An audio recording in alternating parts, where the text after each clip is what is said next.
Oke, bismillahirrahmanirrahim. Assalamualaikum warahmatullahi wabarakatuh. Hari ini ketemu kita dalam pembelajaran perkuliahan pengantar biokimia ya. Pengantar biokimia. Pertemuan pertama, hari ini kita akan berbicara tentang sejarah biokimia untuk mengantarkan ke materi-materi selanjutnya yang lebih berbobot ya, berbobot. Oke, sejarah biokimia. Jadi kita harus kenali dulu seperti apa biokimia itu berkembang dan sampai sekarang, dari dulu sampai sekarang ya. Oke, kita lanjut.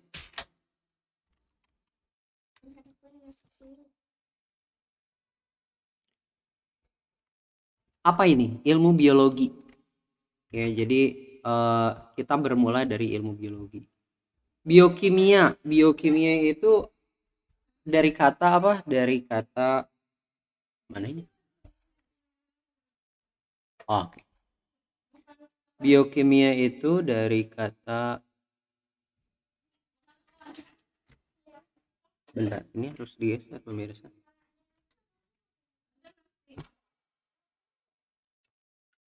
Riwah. Maafkan pemirsa ya.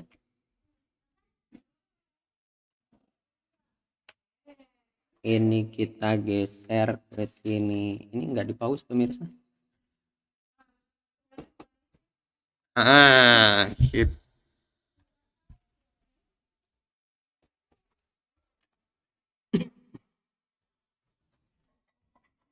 Biokimia itu kita berbicara tentang biokimia ya. Artinya kita berbicara tentang pertama biologi, yang kedua adalah kimia. Jadi wajar kita mulai dari ilmu, mengenali ilmu biologi. Ilmu biologi itu apa sih? Nah, ada beberapa kata. Nanti teman-teman bisa ngikutin di bukunya Ana Pujiadi ya. Apa itu? Dasar-dasar biokimia. Nah, jadi kita tahu bahwa makhluk hidup itu tersusun atas unit terkecil ya, atas unit kecil yang disebut sel. Unit kecil yang disebut sel. Kita biasanya latah ya, unit terkecil. Unit terkecil, kalau unit terkecil itu disebutnya apa? Atom ya. Kalau unit terkecil. Tapi kalau unit kecil yaitu sel. Besar mana antara sel dengan atom? Hati-hati ini. Sering terjadi miskonsepsi. Sel itu terdiri atas atom-atom. Jadi unit terkecilnya ya jelas atom. Atom itu menyusun sel ya.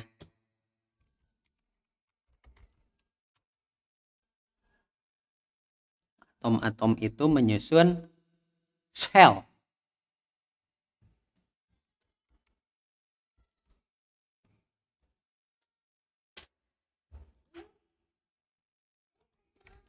Nah, oke. Lanjut ah. Nah, jadi ada proses dan perubahan terjadi di dalam sel. Proses dan perubahan terjadi di dalam sel.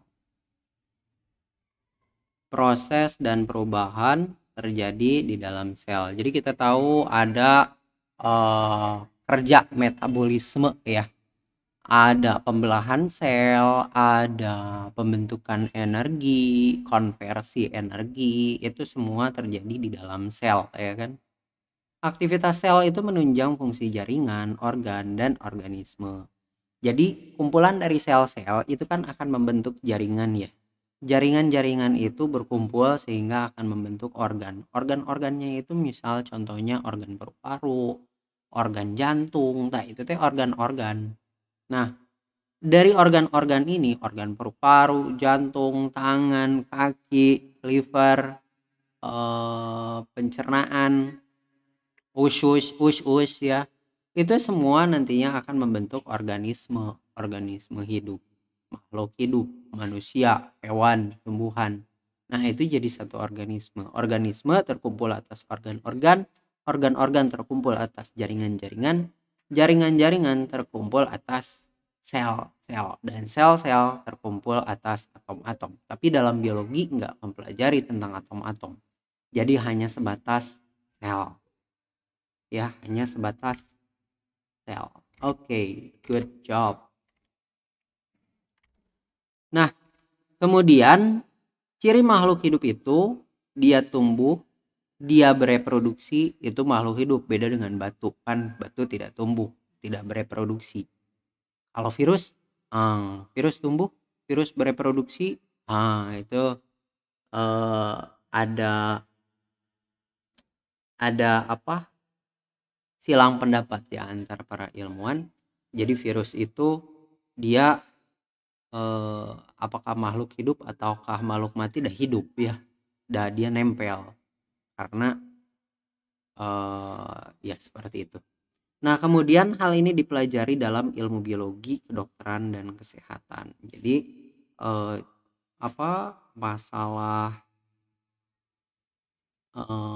fungsi dari sel, fungsi dari jaringan, itu semua dipelajari bukan hanya di dalam biologi, tapi dalam dunia kedokteran, dalam dunia kesehatan, dan semua ilmu-ilmu yang berkaitan dengan proses-proses yang terjadi secara di dalam sel.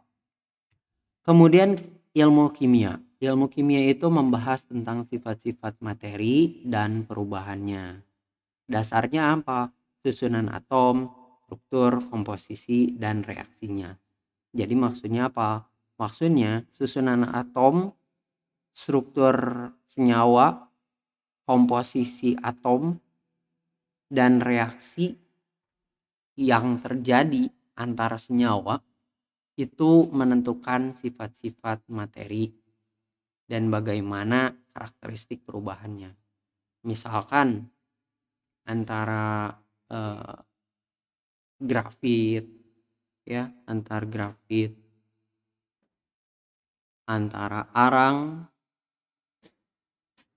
versus grafit versus intan. Nah, ini secara kimia ini sama-sama karbon. Cuman yang membedakan apa? Yang membedakan adalah strukturnya. Kalau arang itu strukturnya lebih renggang dan berpori, tapi kalau grafit itu dia lebih rapi. Kalau intan dia lebih kuat, lebih tahan, lebih kokoh, lebih kompak gitu ya. Sehingga walaupun sama-sama karbon, tapi dia berbeda secara kekuatan. Kalau arang digoresin sedikit, hitam, membekas hitamnya kan banyak. Artinya apa? Karbon yang melekat dan hancur, rapuh, tergradasi oleh gesekan itu lebih banyak. Tapi kalau grafit, ujung batang pensil itu digoresin tergantung. Ada yang 2B, ada yang HB. Kalau 2B itu banyak ya. 3B, 4B. Kalau HB, itu kan digoresin di kertas itu lebih sedikit dibandingkan dengan yang 2B. Jadi yang HB itu lebih tidak rapuh dibandingkan dengan yang 2B ya. Tapi yang kepake yang 2B ya jelas. Karena fungsinya ya kan untuk menggoreskan, untuk mendokumentasikan. Kalau intan boro-boro digoresin ke kertas, digoresin ke besi, udah gitu dipakai untuk ujung mata bor, itu pun intan tidak hancur gitu ya. Karena intan strukturnya kuat, bahkan artinya kan lebih kuat daripada struktur besi gitu kan, susunan besi. Seperti itu. Nah, gimana reaksinya? Tentu reaksinya antara air dalam bentuk uap, air dalam bentuk cair, air dalam bentuk padat itu tentu beda menghasilkan reaksinya kan. Antara gas, cair, dan padat itu pasti berbeda nantinya. Nah, itu tergantung dari susunan atomnya berarti ya. Struktur senyawa menentukan sifat dan fenomena reaksi antara senyawa atau materi lain. Tentu, jadi ini kan akhirnya sifatnya beda ya. Sifatnya berbeda antara karbon, silikon, kaca. Itu kan beda apanya? Bukan beda wujudnya, tapi intinya adalah beda dari susunan senyawa kimianya. SiO2 gitu kan, besi, kayu, itu kan beda-beda ya. Nah, lanjut ke biokimia nih. Jadi biokimia itu apa? Biokimia itu bahas hubungan antara biologi dengan kimia. Nah, masalah-masalah biologi itu dibahas dari sudut pandang kimia. Kalau misalkan diabetes nih, orang kena diabetes, itu kimianya tuh kayak gimana, apa yang jadi masalah, itu dari sudut pandang kimia. Bernafas itu secara sudut pandang kimianya seperti apa, jadi nggak hanya memandang dari sudut pandang biologi. Oh, paru-paru ngembang, oh dada mengembang gitu, oh busung lapar, enggak ya. Tapi dari sudut pandang kimia, apa yang masuk nih? Oksigen, terus apa yang mengikat? Hemoglobin, kayak gitu. Nah, itu dari sudut pandang kimia. Jadi masalah-masalah biologi dibahas dari sudut pandang ilmu kimia. Kemudian bagaimana struktur senyawa dan reaksi kimia yang terjadi dalam sel. Nah, itu dibahas dalam biokimia. Struktur senyawa dan reaksi yang terjadi di dalam sel. Jadi membahas yang dipikirkan oleh biokimia itu bukan hanya perubahan-perubahan yang terjadi di dalam sel, tapi reaksi apa yang terjadi di dalam sel. Terus senyawa-senyawa penting apa yang terlibat di dalam sel dalam proses perubahan itu. Nah, itu yang dibahas di dalam biokimia.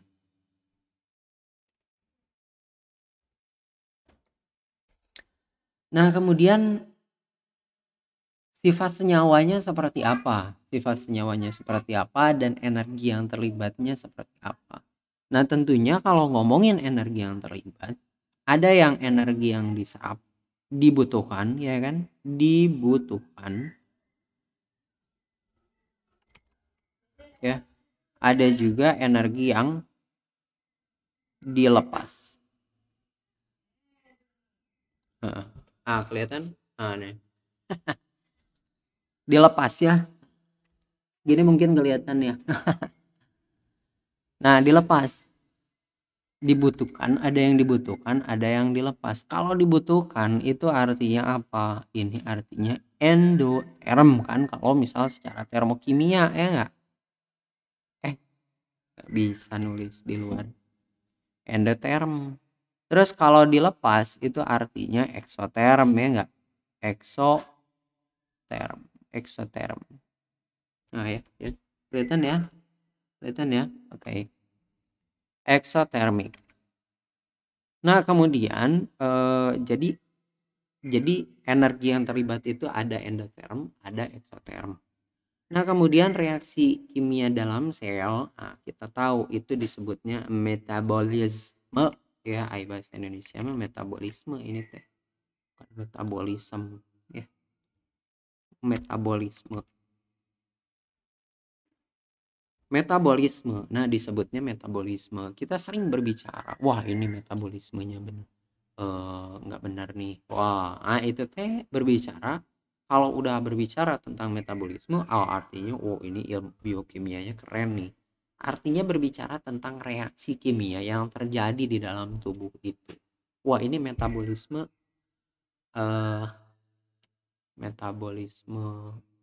apa ya? Yalah.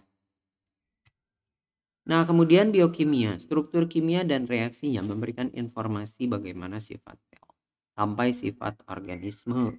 Nah, tentunya kita tahu bahwa sifat-sifat dari sel itu tergantung dari sifat-sifat dari organisme itu tergantung dari sifat dari selnya, ya enggak? Ini orang.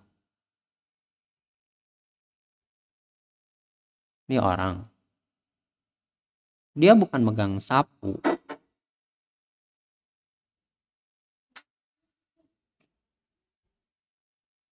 Tapi tangan kakinya yang seperti sapu. Nah, ini orang nih. Sebenarnya ya. Bisa nggak diganti? Nah, di sini ada sel, cus, walaupun nggak sebesar ini ya, tapi anggaplah kecil. Ternyata ini adalah sel tidak sehat. Artinya apa sel tidak sehat? Sel tidak sehat. Oh, artinya berbahaya nih. Ini artinya apa? Ini artinya adalah sel kanker. Misalkan ya, dari sel bentuk jaringan. Misalkan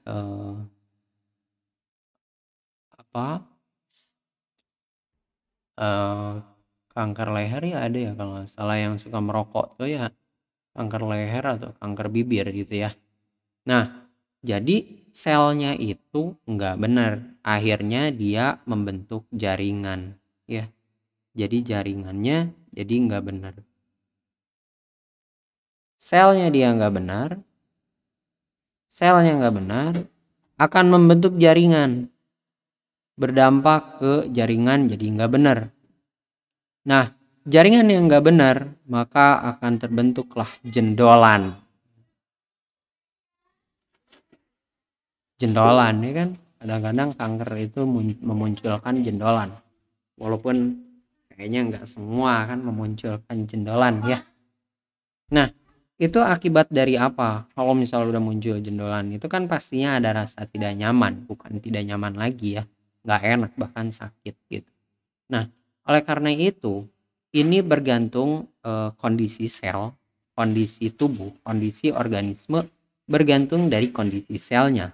Tapi kondisi sel itu bergantung dari apa? Ternyata bergantung dari senyawanya. Senyawa kimia atau atom di dalam sel itu. Loh, kok bisa sel bisa jadi radikal gitu? Sehingga beranak pinak menjadi jaringan yang jahat gitu ya. Iya, karena si atomnya itu radikal. Nggak ada sel radikal, yang ada atom, reaksi atomik yang radikal gitu. Radikal itu berarti apa? Dia bereaksi karena ada elektron yang tidak stabil kan, tidak stabil, tidak sempurna, tidak lengkap, nggak ada pasangan, akhirnya bereaksi dengan atom-atom yang lain, senyawa yang lain, sehingga membentuklah reaksi radikal berantai ya, reaksi radikal berantai yang akhirnya seakan-akan selnya yang radikal dan kemudian membentuk jaringan yang mengganggu gitu ya. Nah, itu berasal dari apa? Dari atomnya. Nah, itu.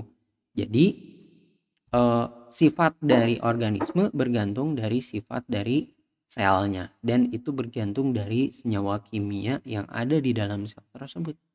Bagaimana interaksinya dengan lingkungan?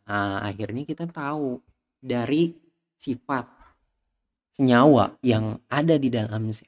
Kita akan mengetahui bagaimana interaksinya dengan lingkungan. Kayak misalkan sel sehat. Sel sehat kayak misalkan mungkin kalian pernah dengar ya. Kalau air yang bagus, minum air yang bagus gitu ya. Minum air yang banyak, maka itu akan membantu reaksi ya kan, membantu reaksi kimia yang terjadi di dalam tubuh. Nah, kalau misalnya kita minum air banyak-banyak cukup gitu ya, maka kita nggak akan pusing, kita nggak akan mudah sakit gitu ya.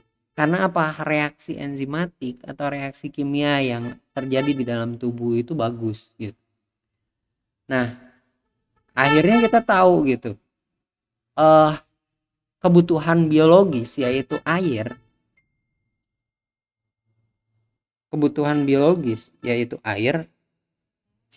itu membantu reaksi kimia yang terjadi di dalam tubuh. Itu membantu interaksinya dengan lingkungan. Oleh karena itu, dengan demikian kita bisa dengan memahami biokimia, maka kita bisa melakukan antisipasi dini untuk bisa menghadapi berbagai kondisi lingkungan yang mungkin bisa mengancam tentunya ya. Kalau misal kita mau naik haji ya kan, misal mau naik haji nih.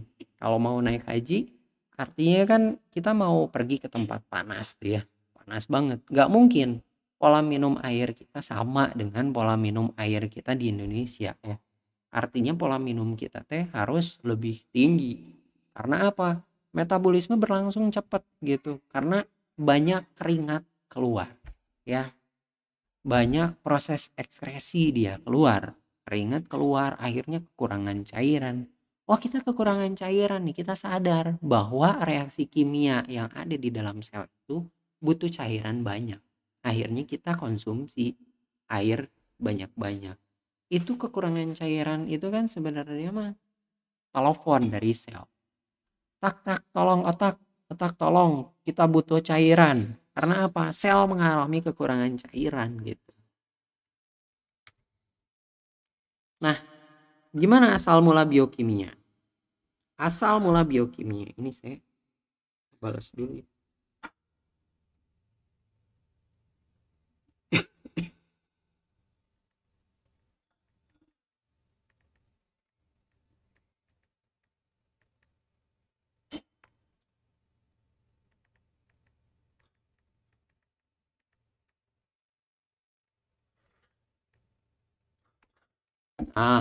Kita lanjut ya pemirsa ya. Nah,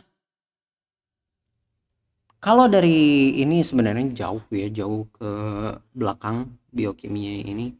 Tapi dari buku dasar-dasar biokimia ini berawal dari abad ke-18. Abad ke-18 ya, abad ke-18 itu artinya kan dari 1701 sampai 1800 ya. Carl Wilhelm, ahli kimia Swedia, dia meneliti susunan kimia pada jaringan hewan dan tumbuhan, mencoba mengisolasi asam oksalat, asam laktat, asam sitrat, beberapa ester dan kasein dari bahan alam.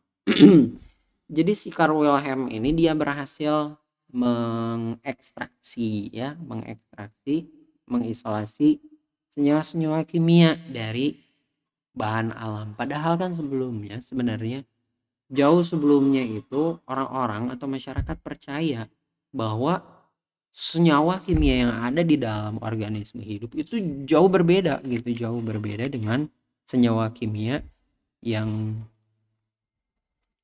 ada di luar organisme hidup gitu.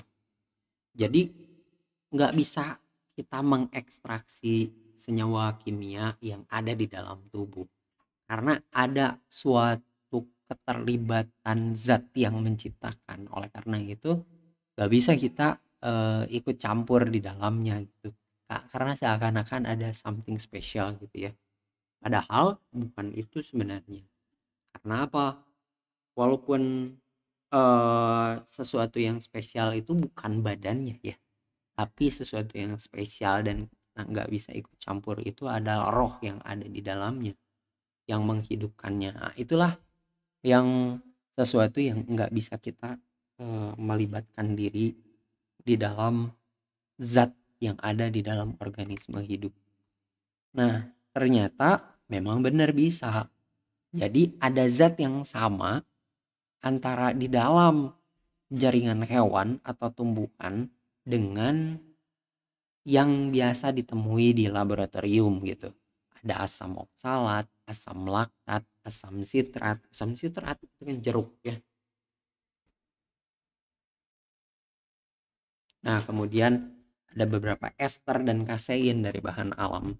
Kemudian tahun 1903 itu Carl Neuberg, ahli kimia Jerman, memunculkan istilah biokimia. Baru 1903 ini istilah biokimia muncul gitu ya.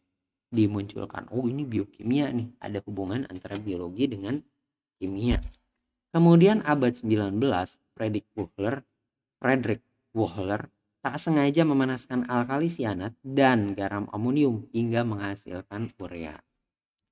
Jadi amonium sianat ya.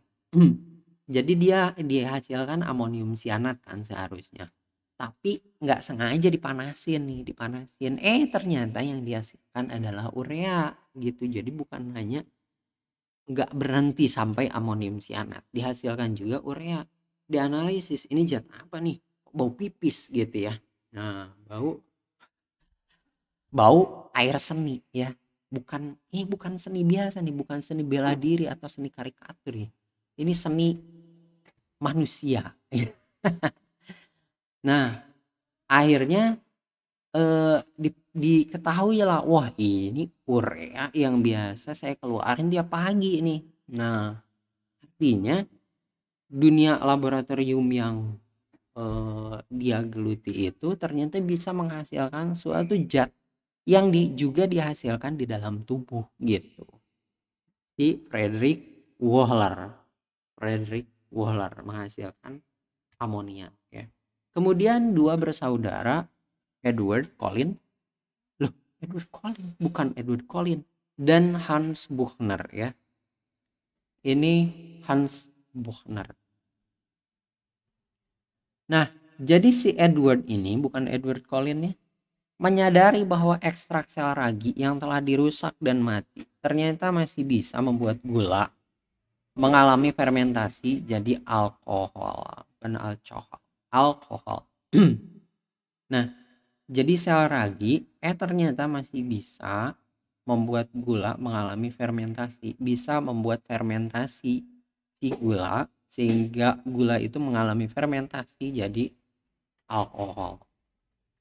Kemudian 1926 J.B. Summer berhasil mengkristalkan enzim urease yang ia peroleh dari jack beans atau biji kara pedang.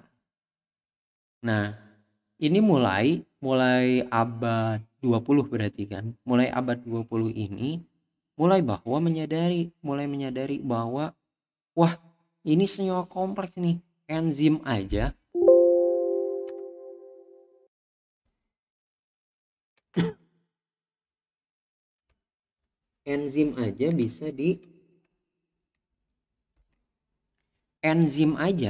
senyawa kompleks itu bisa diperlakukan sedemikian rupa seperti halnya di laboratorium gitu ya. Itu enzim bisa dikristalkan si J.B. Summer ini. Wah, artinya ini membuka pintu ilmu pengetahuan terhadap dunia biokimia menjadi lebih luas lagi. Ditambah lagi ya ini nih. Jadi ilmu pengetahuan tentang biokimia ini jadi bisa menyadari para ilmuwan biokimia ini bahwa senyawa-senyawa kimia itu nggak harus dilakukan secara in vivo di dalam tubuh gitu. Jadi pengen tahu nih, ini kalau misal dimasukin ini keluarnya apa, misalkan dimasukin tempe, ini keluarnya apa, apakah jadi bubur ataukah jadi kacang kedelai. Nah, nggak harus kayak gitu, tapi itu bisa dilakukan secara in vitro di luar ya, di laboratorium itu merupakan miniatur dari fenomena-fenomena yang bisa terjadi di lingkungan, di alam semesta, lalu disimulasikan di dunia laboratorium ya, miniaturnya, simulasinya. Ternyata peristiwa yang ada di dalam tubuh pun bisa disimulasikan di laboratorium gitu, in vitro gitu ya. Ditambah lagi awal abad ke-20 ini itu merupakan perkembangan komputer ya. Jadi di situ ada salah satu ilmuwan yang memang menemukan protein. Siapa ilmuwannya teh? Dia menemukan struktur protein, sehingga dari situ dia menemukan banyak sekali senyawa protein dengan bantuan komputer ya. Jadi ada 1000 protein bisa ditentukan, bisa dipahami strukturnya melalui bantuan komputer. Biasanya ngitung struktur protein itu kan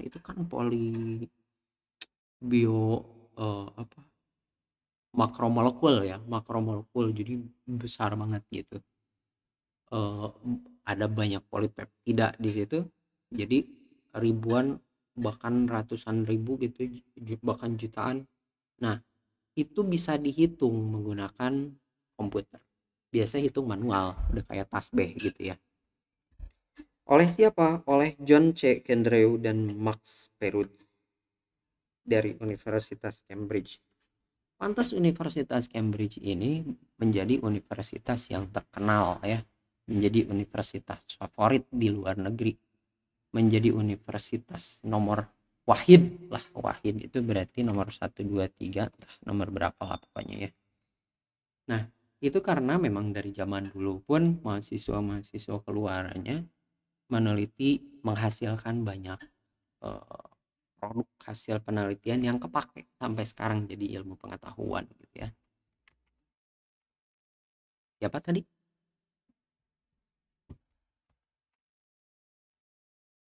John C. Kendrew. John Kendrew dan Max Perutz.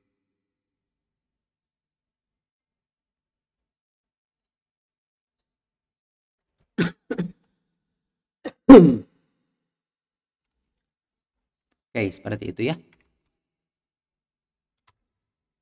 Nah, di abad 17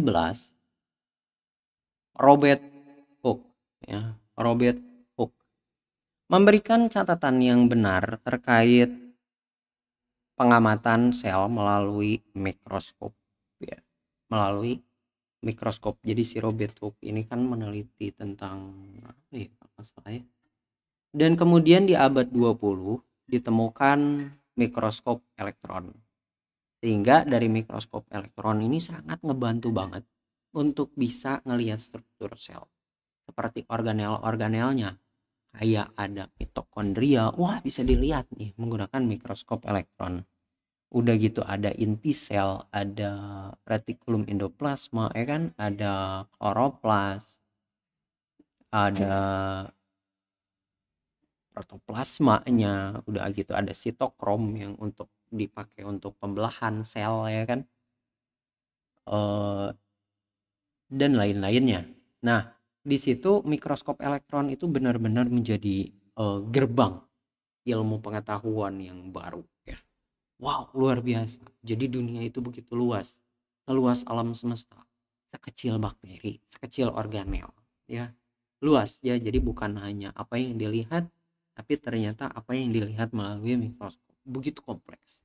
Nah itu setelah ditemukan elektron, dunia menjadi semakin berwarna, semakin variatif gitu ya, semakin menarik. Wah, itu setelah ditemukan mikroskop elektron. Kalau kita bisa menemukan sesuatu yang kecil, maka kita bisa membuat sesuatu yang besar. Seperti halnya baju Spiderman yang terbuat dari partikel nano. Ya, ada. Lebih keren daripada baju yang terbuat dari kain ya, yang dipakai oleh Tobey Maguire. Nah, kemudian biokimia dan genetika. Biokimia dan genetika. Apa nih biokimia dan genetika?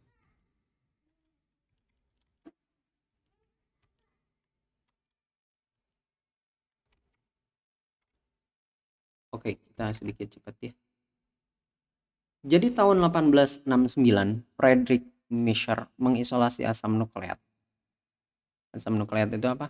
Asam nukleat itu adalah yang isinya itu ada DNA, ada RNA ya, asam nukleat. Nah, kemudian pertengahan abad 19, Gregor Mendel meneliti ya abad 19 ya, ini juga sebenarnya, meneliti tentang adanya zat pembawa sifat keturunan dari individu, dan ini disebut gen. Dia nggak tahu juga gen itu apa gitu ya, kayak gimana gen, tapi dia sebut aja bahwa itu ada gen karena saat itu ya mungkin dia belum bisa mengisolasi gen itu seperti apa, strukturnya kayak gimana nggak tahu. Pokoknya zat pembawa sifat keturunan dari individu disebutnya gen. Dia meneliti kacang apa ya, bukan kacang almond ya, apalagi kacang kapri. Nah, akhir abad 19, informasi tentang gen ada di dalam kromosom. Nah, jadi gen itu ada di dalam kromosom. Dan kromosom itu kita tahu itu merupakan suatu gabungan ya antara protein dengan asam nukleat gitu. Nah, abad 20, kebanyakan ahli biokimia berpendapat bahwa protein kompleks sebagai pembawa informasi genetika. Jadi, justru di awal abad 20 itu para ahli biokimia bilang, ini protein kompleks nih sebagai pembawa informasi genetika. Jadi mereka berpikir bahwa gen itu ada di dalam protein kompleks. Sedangkan asam nukleat itu sebagai senyawa sederhana di dalam sel. Pertengahan abad 20 sampai waktu ini belum ada yang mampu mengisolasi gen. Jadi belum ada yang bisa gen itu di mana? Apakah di protein kompleks ataukah di DNA asam nukleat gitu. Pertengahan abad 20, DNA sebagai pembawa informasi genetika. Nah, jadi dapat informasi nih, DNA itu sebagai pembawa informasi genetika. 1953, James Watson dan Francis Crick menemukan struktur DNA berbentuk helix ganda. Ya. Jadi di sini banyak pertentangan nih. Ini jadi masuk akal nih. Oh, kalau misal DNA ngebentuk helix ganda, pantesan dia bisa membawa sifat keturunan. Pantesan dia bisa mengkoding-koding gitu untuk bisa ngebentuk protein yang dibawa oleh RNA. Karena dia ngebelah sendiri kan, ngebentuk helix ya, belah sendiri. Nah, James Watson dan Francis Crick. Ini berapa tahun gitu kalau nggak salah ya. Pendapat si Watson dan Francis Crick ini nggak diterima oleh para ilmuwan. Sampai berapa tahun kemudian baru diterima. Sampai mati ya Pak Watson dan Crick ini. Nanti coba baca ceritanya ya. Informasi tentang mekanisme penurunan informasi genetika semakin jelas berkat penemuan Watson dan Crick. Penemuan tentang vitamin. Nah, jadi penemuan biokimia di abad 20 ini, ilmu biokimia berkembang sangat pesat ya. Misalnya, penemuan tentang vitamin yang menjadi solusi masalah kekurangan gizi. Jadi ada sekarang premix vitamin ya kan. Jadi vitamin itu diambil, dimasukin tuh ke dalam kapsul atau ke dalam susu atau ke dalam minuman. Nah, premix vitamin A, premix vitamin C, premix vitamin D. Nah, itu hasil dari biokimia ya. Jadi bukan kitanya nggak asal minum, wah ini ada kandungan hasil biokimia nih di dalamnya. Kemudian enzim, diketahui bahwa enzim adalah suatu protein. Wah, kalau misal suatu protein berarti enzim itu dihasilkan dari DNA ya, dihasilkan dari DNA dari hasil coding gitu ya. Perkembangan metode analisis kromatografi. Nah, ini kromatografi berkembang. Zat ditemukan juga zat antara dari metabolisme karbohidrat, protein, dan lemak. Zat antara itu zat yang kayak rest area gitu ya. Jadi sebelum jadi karbohidrat itu terurai jadi energi dan jadi glukosa, itu ada zat antara. Nah, kemudian ditemukan juga struktur primer, sekunder, tersier, dan kuaterner dari protein. Kemudian ditemukan juga struktur DNA dan RNA. Ya, di abad 20 ya inilah Francis Crick ini ya, DNA dan RNA. Apa sih manfaat biokimia? Biokimia banyak diterapkan di bidang pertanian dan kedokteran.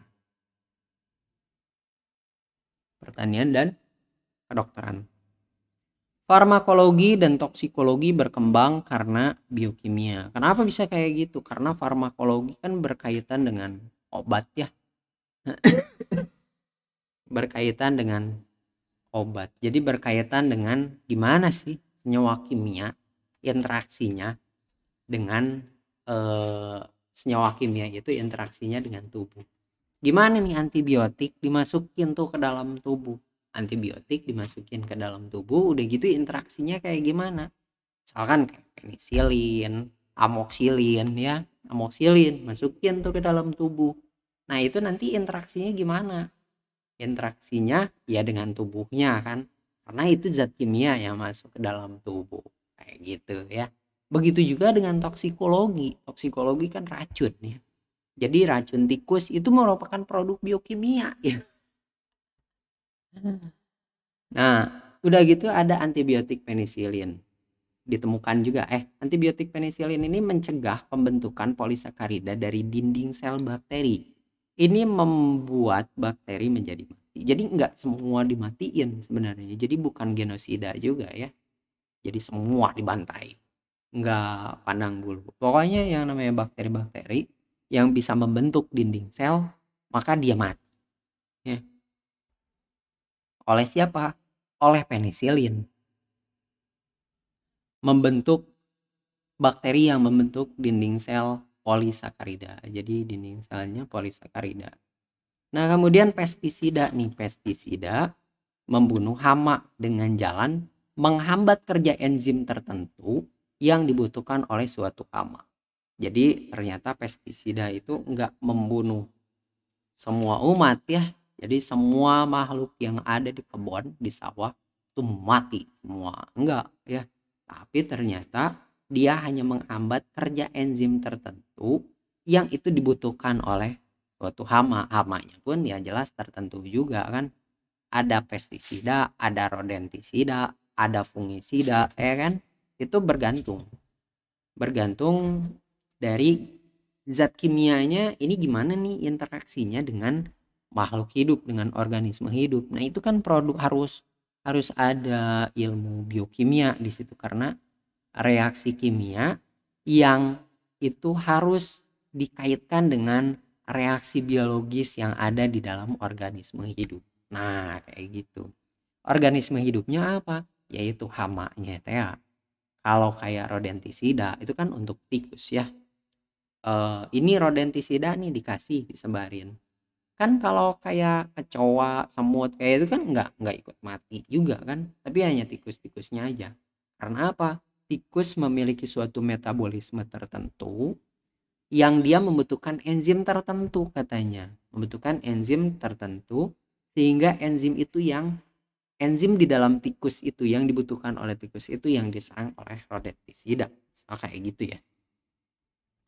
Kemudian peningkatan kualitas dan kuantitas produk hasil pertanian dan peternakan. Nah, kita tahu ada yang namanya rekayasa genetika ya. Apa? Rekayasa genetika. Rekayasa genetika. Nah, rekayasa genetika ini dia mencoba mengolah DNA atau gen DNA yang ada di dalam suatu stroberi misalnya, stroberi yang biasanya hanya bisa tumbuh di tempat lembab gitu di pegunungan, tapi DNA-nya direkayasa sehingga nanti bisa tumbuh di kutub, misal di es. Udah gitu durian yang biasanya tumbuh musiman, ini direkayasa DNA-nya sehingga bisa menjadi tumbuhan harian apa bulanan atau tahunan gitu ya. Pokoknya mah selalu ada. Jadi ada di beberapa tempat di mana wah ini nggak musim durian nih padahal tapi kok ada yang jual durian. Nah, itu merupakan hasil dari rekayasa genetika. Nah, jadi kuantitas produk biasanya produknya teh dihasilkan sedikit, telur biasa dihasilkan cuma 1 2 gitu, susu dihasilkan cuman seliter sehari. Tapi ini dengan rekayasa genetika si sapinya itu bisa menghasilkan nyemprotin susu terus tiap saat. Kayak gitu ya. Bagi kita kalau untuk kita gimana? Dengan memahami reaksi kimia dari senyawa penting dalam sel, kita jadi memahami proses yang terjadi dalam tubuh. Nah, jadi kita jadi paham diri kita sendiri, tubuh kita sendiri seperti apa. Misalkan, aduh, mules-mules nih, apa? Mules-mules nih. Kenapa? Kebanyakan makan cabai. Atau mungkin luka lama sembuh nih. Aduh, luka lama sembuh. Kenapa? Kebanyakan gula. Ternyata diabetes. Nah, kenapa? Interaksinya dengan gula. Tubuh terlalu banyak asupan gula sehingga nanti antara adrenalin dengan insulin nanti kaitannya kan. Kalau adrenalin itu kan berarti mengubah glikogen jadi glukosa ya. Tapi kalau insulin mengubah glukosa menjadi glikogen. Nah, artinya si insulinnya ini nih, hormon insulinnya ini yang bermasalah. Penghasil hormon insulinnya bermasalah. Jadi glukosa yang masuk itu enggak dirubah jadi gula otot gitu, jadi glikogen. Pada akhirnya tubuh kebanyakan glukosa, jadi kental tuh darah, akhirnya jadi jadi apa? Jadi telur ceplok gitu ya, si darahnya jadi kental, sekental telur ceplok. Udah gitu dengan demikian kita bisa mengantisipasi lebih dini